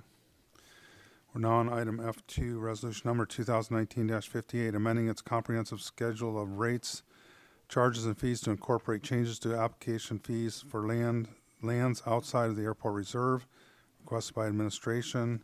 There is a clerk's note at the September 4th meeting. This item was postponed to this meeting. A motion to enact is on the floor. Councilmember Malloy. Thank you. I support the resolution, a request. This just amends the comprehensive schedule consistent with the ordinance that we just passed. Request unanimous consent. Unanimous consent was requested. Is there any objection? And seconded. So. Sorry. Yeah, no, it's good. Councilmember Petty. just a point of order. Can you get a unanimous consent on an ordinance? This is a resolution. Oh, this is a resolution. Yeah, Please this excuse is my sort of process. this aligns Excuse me, the I was out of line. fee schedule with Thank the. you. Is there any objection to unanimous consent for passage or adoption of resolution number 2019-58? Seeing none, resolution number 2019-58 is adopted. Which brings us to, if I'm not mistaken, G6, is that correct? Ordinance number 3079-2019, substitute, increasing estimated revenues and appropriations in the airport special revenue and airport improvements capital project funds and accepting a grant from the Federal Aviation Administration for the purchase of 2 aircraft rescue and firefighting vehicles, rehabilitation of the fire training props, and rehabilitation of the training facility for the Alaska Regional Fire Training Facility. Sponsored by administration. There's a clerk's note. This ordinance was enacted at the September 4th, 2019 meeting. It has been discovered that a purchase order increase was inadvertently excluded from the amounts. A motion to amend something previously adopted is in order, and as such, appearance in this agenda serves as notice. So I guess we're looking at someone to move the amendments. And I think that person is Councilmember Naxted, since his light is on. If I follow the process, I think I need to move to amend the previously adopted ordinance 3079, 2019. Correct? Yes. Yeah. With the substitute. Substitute. With this one, yes. I would second. It's moved and seconded. Is there any discussion on ordinance number 3079-2019 substitute? Do we have to open it for public hearing? No. Thank you. Seeing none, clerk, please call the roll. Are you going to state what the Oh. amendments are? Oh, Are you I'm doing sorry. them all? I thought this, would that be in the amendment? That would be in the substitute. Yeah, it was already a substitute, Oh, so it's amendment to the, We says, can now do- it's amendment to the, okay, now I got it. I gotcha. we can do 5 amendments, or we can do one big one. You want me to read the whole Go ahead. Okay, I guess I've committed myself. You did. I've committed you guys too. How's that? So I'll start with our laydown here. I'll read that. I move the First Amendment. Before the final whereas, insert the following new whereas. Whereas pursuant to the Alaska Fire Training Center's Facility Management Agreement, which was entered into on March 2008, a $10 facility maintenance fee has been charged to each student for major maintenance on the facility, and through June 30th, 2019, total fees available in committed fund balance are $136,328, and Amendment 2 would be to delete the final whereas and replace with the following. Whereas sufficient fund balance, including $136,328 of committed fund balance and $332,407 of assigned fund balance are available in the airport special revenue fund to provide the additional $168,735 of local match and $300,000 of project contingency funding, which may become eligible for grant reimbursement as change orders are processed.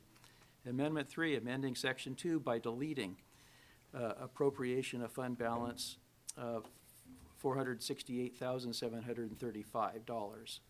Amendment 4, further amending Section 2 by inserting the appropriation of the assigned fund balance of $332,407, committed fund balance of $136,328,000, providing a total sum of $468,735.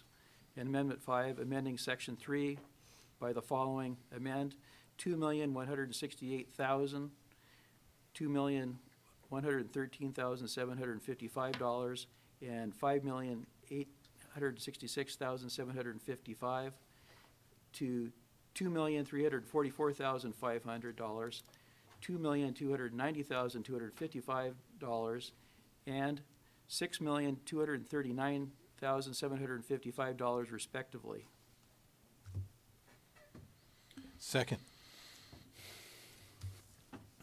Thank you, Councilmember. Request unanimous consent. Excellent. Is there any discussion on the amendment? Unanimous consent was requested. I guess we'll start there. Is there any objection to unanimous consent?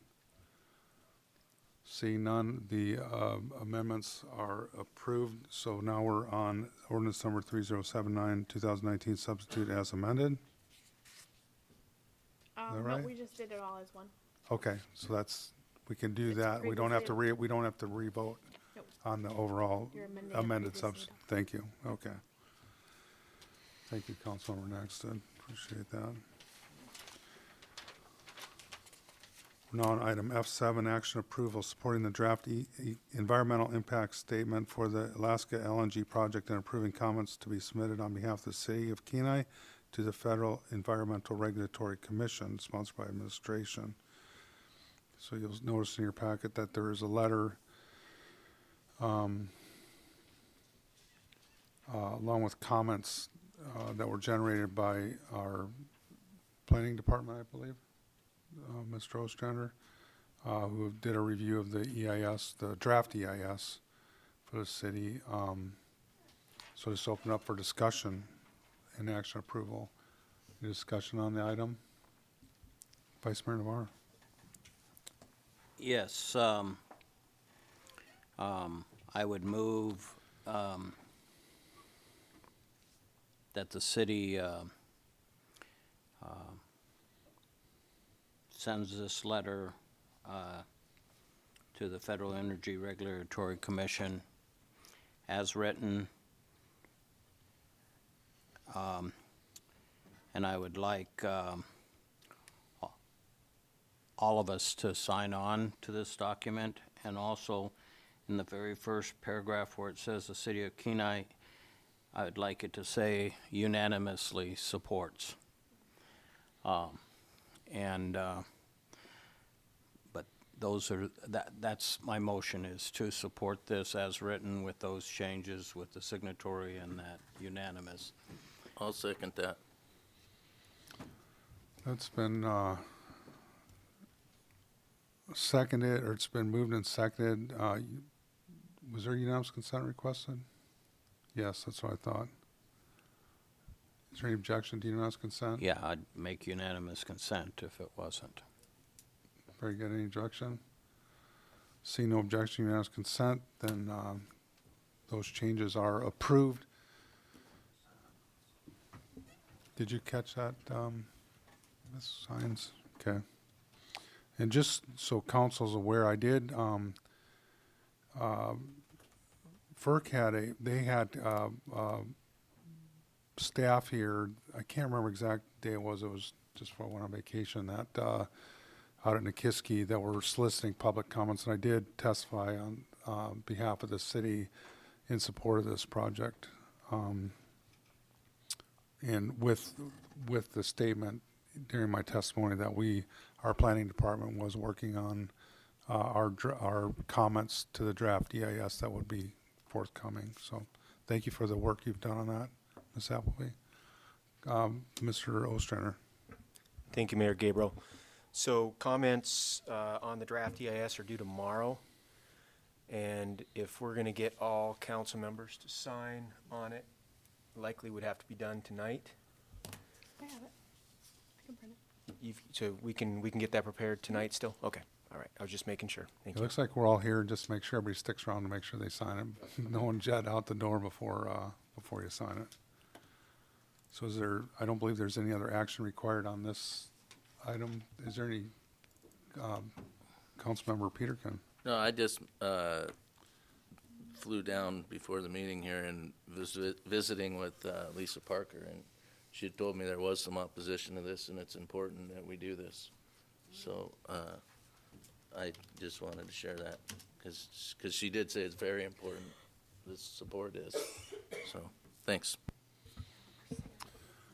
And especially since we're the closest incorporated city to this project, I think it's very important that, we do weigh in positively on this. Councilmember Glendenning? Yes, I just would note with interest that it seems that the census area of Nikiski and ourselves more or less speak with one voice as to the tone and tenor of this project, and we all are supportive of it, and have put a lot of hard work into the comments and collation of public comments, and again, thanks to our planner for putting pen to paper and coming up with a cogent comment for this, and I'll be proud to be a signatory to it. Thank you. Councilmember Malloy? Thank you, Mayor Gabriel. Yeah, the city council has consistently supported the LNG project, and appreciate Councilmember Peterkin, reminding us of the, need to continue to be consistent, and we are. Yeah, I think it's a great idea that we all sign on board, for sure. So it looks like that will be sent off by tomorrow to FERC with our comments. That brings us to commission committee reports. Council on Aging. Next meeting is the 10th. Do I have that correct on my calendar? Close? I was amending the letter. Oh, Yes, the 10th. all right. Thank you. Airport Commission. Yes, our next meeting will be October the 10th as well. Thank you, here at the Chambers. Thank you.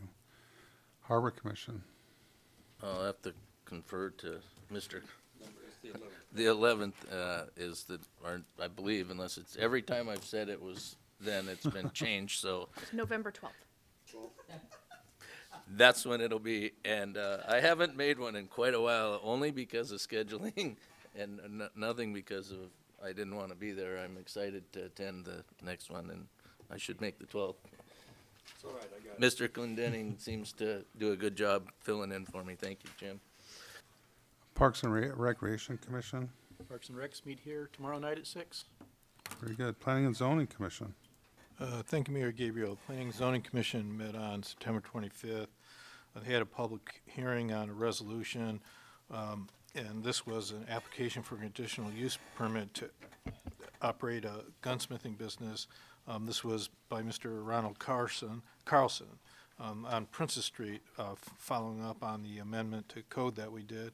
And the Planning and Zoning Commission approved the conditional use permit. Mr. Carlson was there and testified. His business will be operating in an attached garage.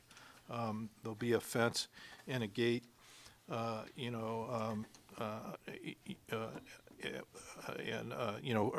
around the detached garage. He was looking at the garage as kind of being his safe for all his guns, so he's securing it safely. And they also, passed a resolution recommending the ordinance that we passed tonight on adult businesses. They also had a resolution on an application for a home occupation occupation permit for home daycare of no more than 8 children under 12, and this is located at 604 Laurel Drive in Woodland Subdivision, and the application was approved. They're only going to have one meeting in October, and it's going to be at the end of the month. I believe it's October 30. Their next meeting is canceled due to lack of agenda items, and their second meeting they moved to a week later to accommodate schedules. Thank you. Thank you. Beautification Committee? Yes, the next meeting is October 8th, and I will need somebody to replace me on that. And the reason is, and those of you too, if you're not aware, there's 2 AML Works shops being held in Anchorage on the 8th and 9th. The first one on the 8th is to learn about where PERS is at and where it could be going. And then on the 9th is Local Governments and Municipal School Workshop. And that's local governments and school districts working together towards continuous improvement. Tim, how long are those meetings normally? They're in Anchorage at No, the one you might need someone to go to. Oh, it's normally just an hour. They start, I think, at 6 p.m. in this chamber, and Okay, I'm glad to fill in for you. I'd on like the to 8th, talk to yeah, them. that's Yeah. the only thing the chairman had asked that the mayor doesn't attend. No, no. I Those wanna of you talk to that them. don't know, the chairman is Lisa Gabriel. So no, no. So with that, thank you, Robert, and that's my report on the beautification. Thank you, Vice Mayor Navarre. The mini grant steering committee has a meeting scheduled tomorrow at 11 a.m. and I'd like to maybe chat with Ms. Beach here after the meeting about that, because you're on the committee, and I don't think I'm going to try to probably do telephonically. So, report of the mayor.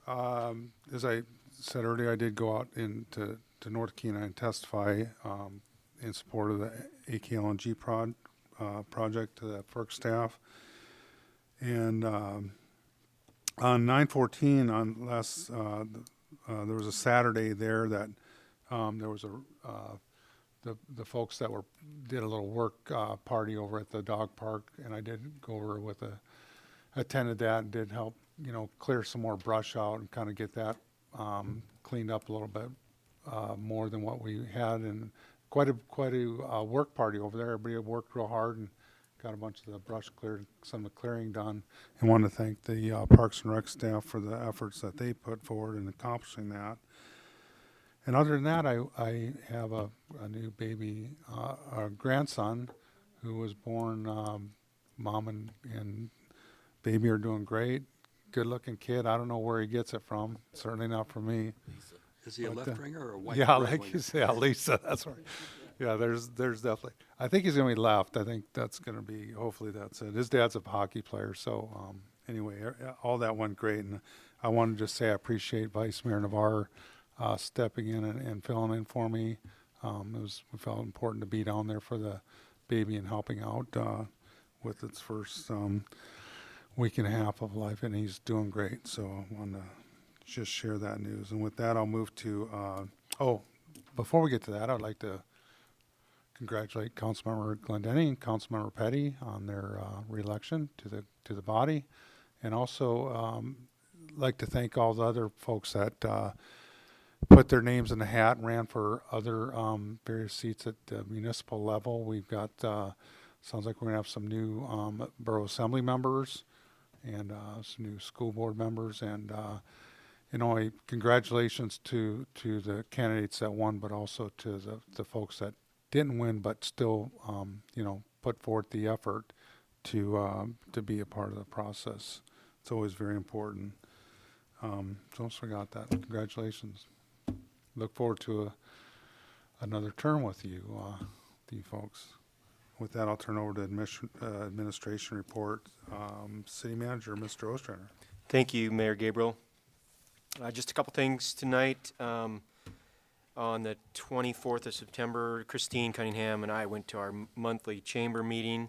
And during that meeting, we brought up the collaboration that we want to make sure that we're doing with the chamber as far as any marketing efforts that they're going to have over the remainder of the year. As you know, the marketing contract that we signed with Divining Point is the money that formerly would have gone to the chamber. We want to make sure any marketing efforts that they're going to be undertaking to accomplish their mission, that we're not going to get sideways or try to not duplicate efforts on their part. But it's always a good meeting to go to, and I'm going to continue to go to those for the next foreseeable future anyways.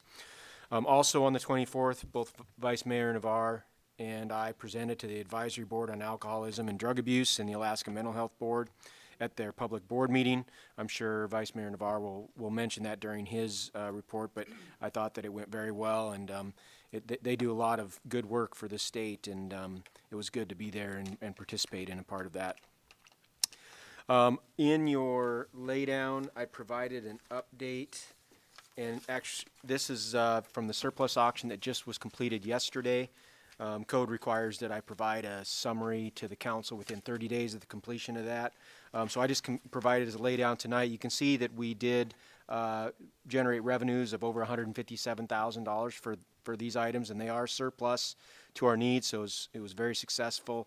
We're very pleased with the way that went. A couple other things. We have another city auction that's going to be coming up. It's going to be actually starting internal reallocation of these items, which is an opportunity for departments to say, these things that are surplus to one department to another, they'll actually, and they can utilize them. They'll start doing that on the 7th, and the auction will follow for 2 weeks, or will start 2 weeks later after that.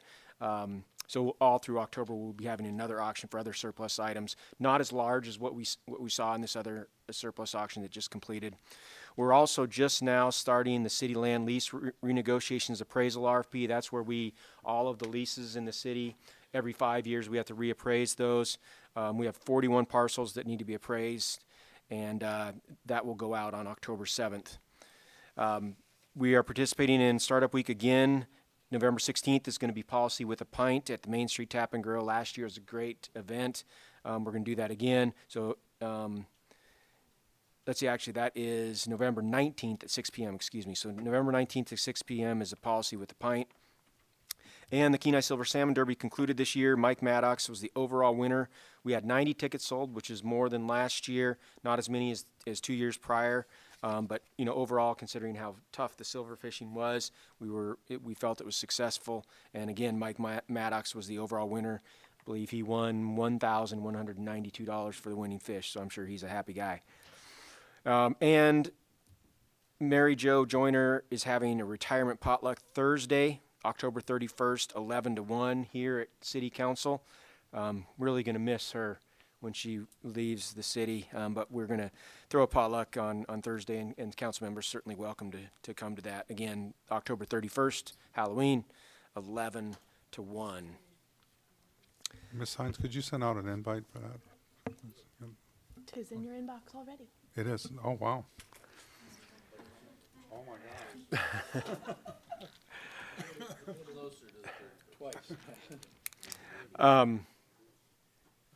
I also wanted to thank the council for your vote tonight on 3072-2019 and all the work that the council did, and also the work that our staff put in on that. It was a long effort, but I think that the passage of that ordinance is going to be significant for the city, and you will be seeing more as far as a land management plan, and as we roll out the processes and for this, you'll see more of this upcoming. Land management plan is going to be as big of a lift, I think, as the ordinance itself. So, but we're 90-something% done with the first phase of that, so I will expect that council will be seeing that come out relatively soon. I'd also like to congratulate Mayor Gabriel, Councilmember Petty, and Councilmember Glendenning for your recent election victory. Look forward to working with you guys over the next 3 years. And the last thing I have is no update on the bluff erosion project. It's still in the same status as it was last time. So with that, that's the end of my report, and I'm happy to answer any questions. Thank you. Any questions of the city manager? Councilmember Glendenning. Yeah, the bluff erosion is a long, torturous thing. do we see the light at the end of the tunnel, and is it a true light or is it an oncoming train? Can you give us just refresh our thoughts and our memory on this? Mr. Ostrander. Thank you, Mayor Gabriel. Councilmember Glendening. I think we could see the light, and I think it's a positive one. But it seems to get brighter at times, and then it dims for a while, and then you kick it a little bit, and then it gets brighter, and then it dims, and then you kick it, and it's been an incredible bureaucratic process that we've been working through that shouldn't be this way. But, as you know, it's the request is now at the district level, and they should be done with their review. I just actually arrived in the office 5 o'clock tonight after coming back from Doha, so I haven't reached out to them in the last week. But I will reach out to them this week, and I'm guessing that there has been some progress, but it's just tortuously slow. I'm confident that we will get into this design phase. And when we get into that design phase, it will position us in a way that we will be able to get construction funding. So, yeah, I'm confident that we'll get there. It's just been much, much slower than I had hoped, or I think any of us had anticipated. Thank you for those words of assurance. Excuse me, Council, I got something on my throat here. Any other questions of the city manager? Seeing none, city attorney, Mr. Bloom. Thank you, Mayor Gabriel. Members of council, I have no report, but I'm happy to answer any questions. Any questions of the, we'll come back to, any questions of the city attorney?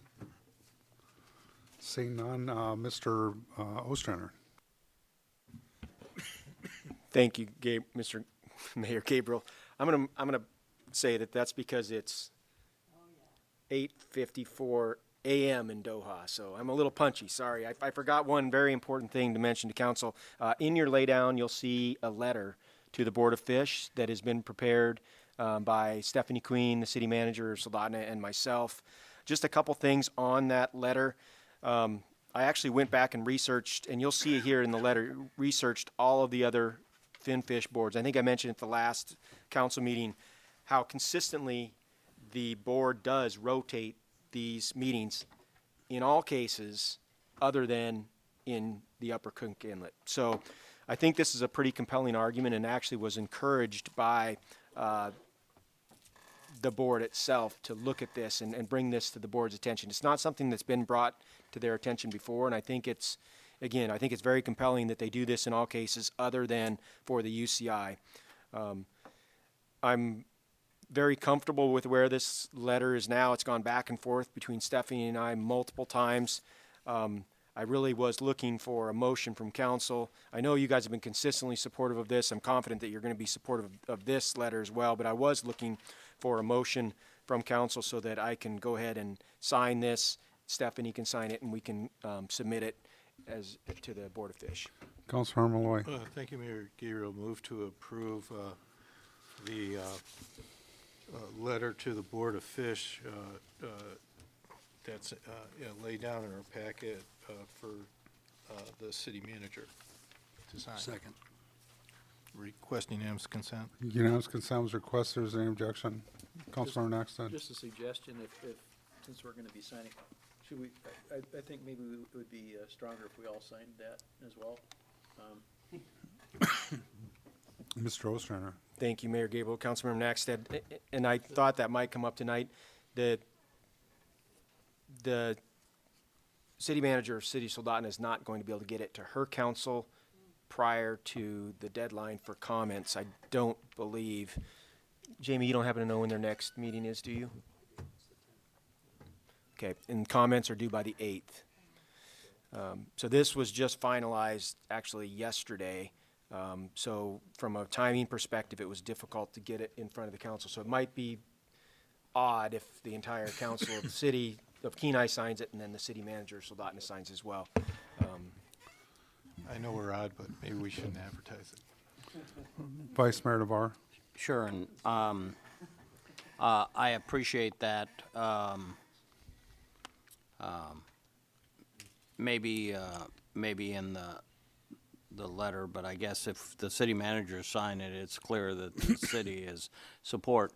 And just so you know, I would have, not seen this as a necessary, I saw it in the packet because when we gave you direction for you, the city manager, to move and to do, that was because we didn't want to miss the deadline and you had full authority to act on our behalf. But the fact that we have time to deal with the letter as written, but if there's some small amendments that might come up, I'm still okay. So I won't object to the unanimous, but I believe you already had it from our earlier direction. Thank you. Thank you. So I see unanimous consent was requested, and I see no objection. Will you be attending the meeting, Mr. Ostrander? Thank you, Mayor Gabriel. Yes, I will. I'm actually coming back from a conference on the 23rd of November, but I plan on attending the meeting on the 24th in Anchorage, which is the day that they're anticipating that this item will come up on their agenda. Thank you, Mr. Ostrander. Continuing with administration reports, that brings us to City Clerk, Ms. Hines. Thank you, Mayor Gabriel.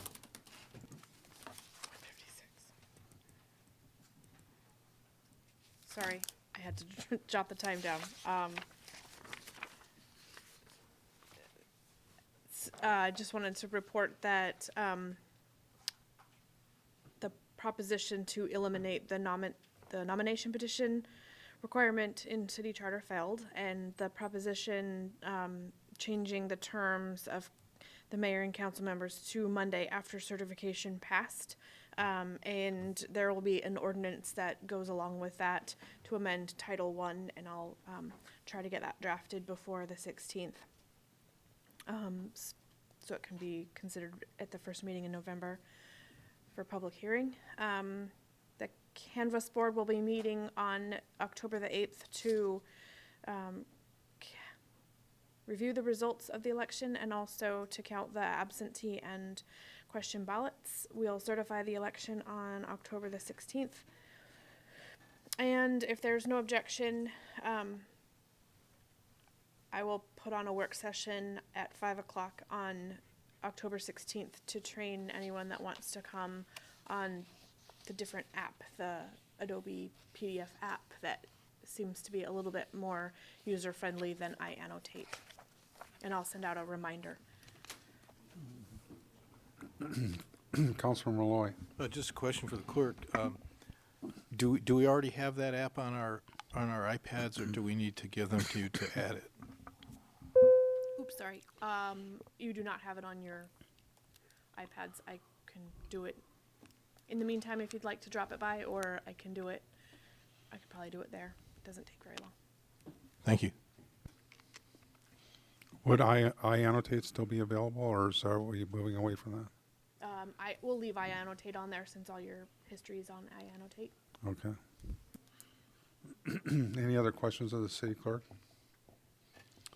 Seeing none, we'll bring it to additional public comment. Is there anybody from the general public that'd like to address the council at this time? Seeing none, we'll bring it to council comments. Maybe we should start with Councilmember Naxton. Thank you, Mayor Gabriel. I get to say that again. Congratulations on your win. Thank you. And as a matter of fact, I did vote for all of you too, so, you know. And congratulations to Mr. Glendenning and Ms. Betty, sorry. I just wanted to call you Glenise, so anyway, I'm looking forward to another 3 years with you. Thank you. Councilmember Malloy. Thank you, Mayor Gabriel. Congratulations on your reelection, Mayor Gabriel and Councilmember Petty and Glendenning, and I look forward to continuing to serve with you and appreciate your willingness to continue to do this for another 3 years. Thank you very much. Also, Mayor Gabriel, congratulations on your grandson. That's pretty awesome. And I want to congratulate the city manager on his daughter, Allie, who used to be sitting over here as a student representative, and her fantastic showing in the, those World Games Olympic qualifiers in Doha. And congratulations on that. It's pretty fantastic. Thank you. Councilmember Peterkin. Yeah, no, congratulations, everybody. I knew you guys were gonna win, so I wasn't gonna vote. But, I don't know how I knew that, but I just knew. I think we had a great meeting. I think we came to some good compromises, for business, and I appreciate all the debate and that I think it was very constructive. The Brown Bears will be in town this weekend, playing, so you guys get out Friday, Saturday night. So, that's all I got. Thank you. Councilman Glendenning. Yes, again, congratulations, Mayor Gabriel and Councilor Petty, and we thoroughly trounced the other candidate, Mr. Write-In, and we got 6% of the vote, so we got to pay attention to what we're doing. And again, thanks to hard work for the staff on how they take care of our day-to-day business, and call out a special shout out to Elizabeth Appleby for all the work that she did on the AGDC project. She was just huge in supporting not only the city aspects of it, but making sure that the committee out there had adequate information and was able to capture our discussions in proper form. And is there a pumpkin festival coming up or something? Did I see something about, is that in October? Did I miss that? I think just it's a on the question. 12th. I reported that last meeting. Yeah, But I think it's the 12th. the 12th, the pumpkin festival, okay. Yeah, and I was actually, I kind of piqued my interest when I walked in and saw the pumpkin display out here too, yeah. So I look forward to participating in that, and I look forward to another 3 years with you, good Lord willing, and the creek don't rise, and we'll just take it from here, meeting by meeting, and other than giving my picture to Noogie here, I'm done. Councilmember Petty. Yes, it is an honor to serve with each of my colleagues here, and I look forward to serving and doing our very best for the city. Congratulations, Mayor Gabriel and Mr. Glendenning. Most excellent. Also, I wanted to say thank you to the Rasmussen for the generous gift and for the hard work for the individuals who participated in soliciting that grant for the Kenai Senior Center. Thank you very much.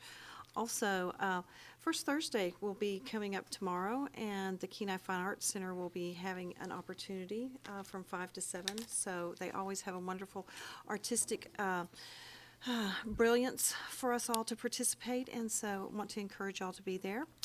Also, thank you for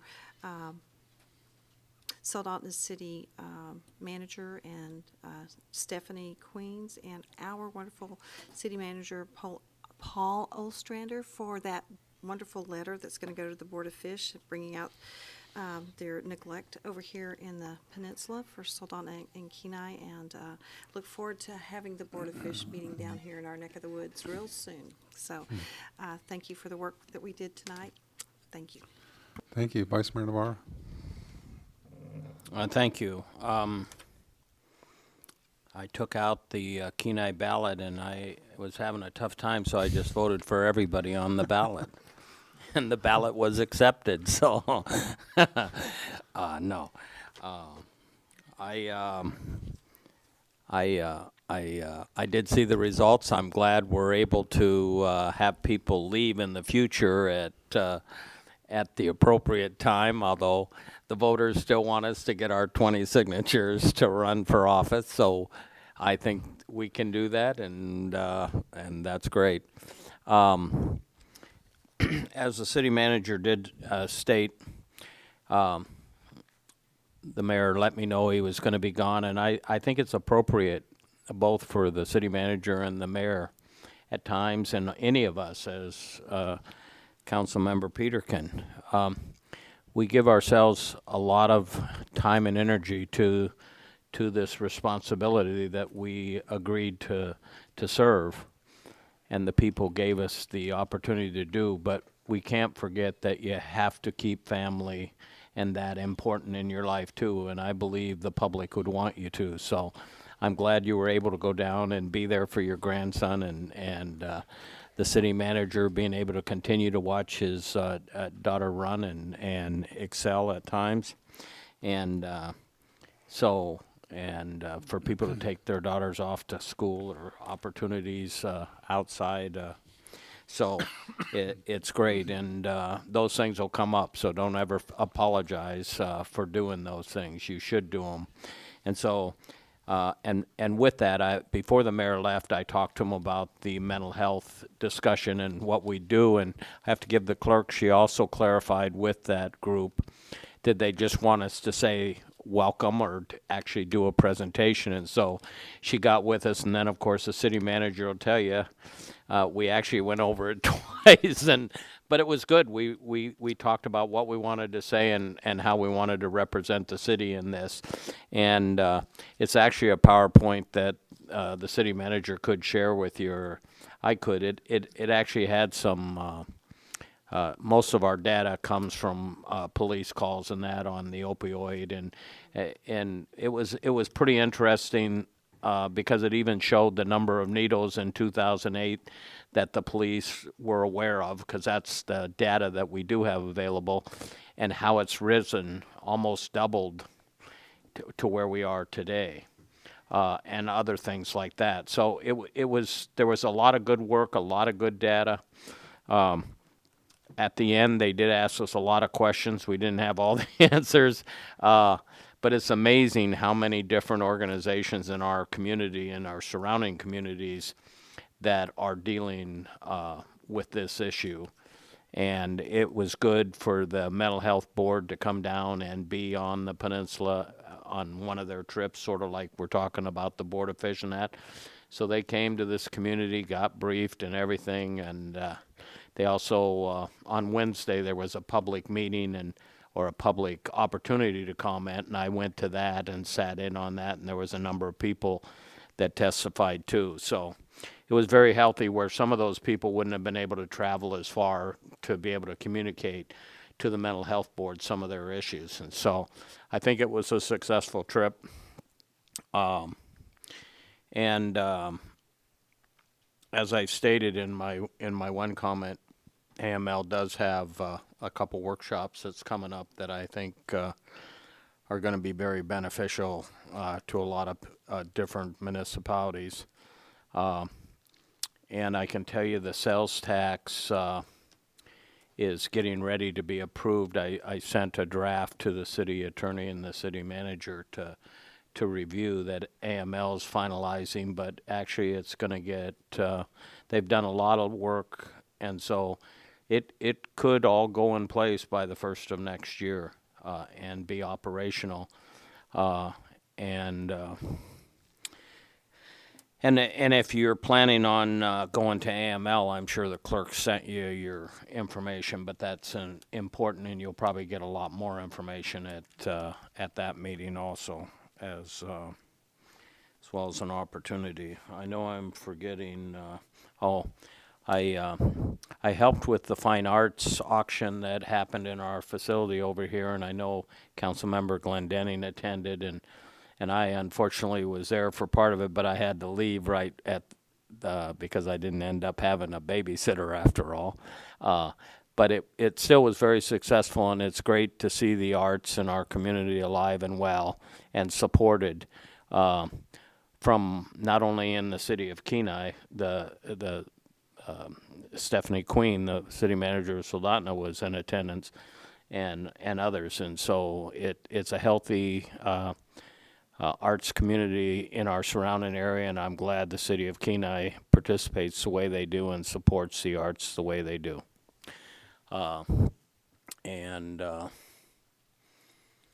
With that, I'll end my comments for tonight. Thank you. Thank you, Vice Mayor Navarre.